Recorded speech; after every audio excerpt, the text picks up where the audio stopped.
Proverbe chapitre 6. Mon fils, si tu as cautionné ton prochain, si tu t'es engagé pour autrui, si tu es enlacé par les paroles de ta bouche, si tu es pris par les paroles de ta bouche. Fais donc ceci, mon fils, dégage-toi, puisque tu es tombé au pouvoir de ton prochain, va, prosterne-toi, et fais des instances auprès de lui. Ne donne ni sommeil à tes yeux, ni assoupissement à tes paupières. Dégage-toi comme la gazelle de la main du chasseur, comme l'oiseau de la main de l'oiseleur. Va vers la fourmi, paresseux, considère ses voies, et deviens sage.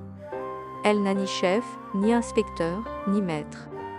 Elle prépare en été sa nourriture, elle amasse pendant la moisson de quoi manger. Paresseux, jusqu'à quand seras-tu couché? Quand te lèveras-tu de ton sommeil? Un peu de sommeil, un peu d'assoupissement, un peu croiser les mains pour dormir. Et la pauvreté te surprendra, comme un rôdeur, et la disette, comme un homme en armes. L'homme pervers, l'homme inique, marche la fausseté dans la bouche. Il cligne des yeux, parle du pied, fait des signes avec les doigts. La perversité est dans son cœur, il médite le mal en tout temps, il excite des querelles. Aussi sa ruine arrivera-t-elle subitement, il sera brisé tout d'un coup, et sans remède.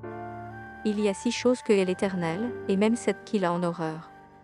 Les yeux hautains, la langue menteuse, les mains qui répandent le sang innocent. Le cœur qui médite des projets iniques, les pieds qui se hâtent de courir au mal. Le faux témoin qui dit des mensonges, et celui qui excite des querelles entre frères. Mon fils, garde les préceptes de ton père, et ne rejette pas l'enseignement de ta mère. Lis-les constamment sur ton cœur, attache-les à ton cou. Ils te dirigeront dans ta marche, ils te garderont sur ta couche, ils te parleront à ton réveil.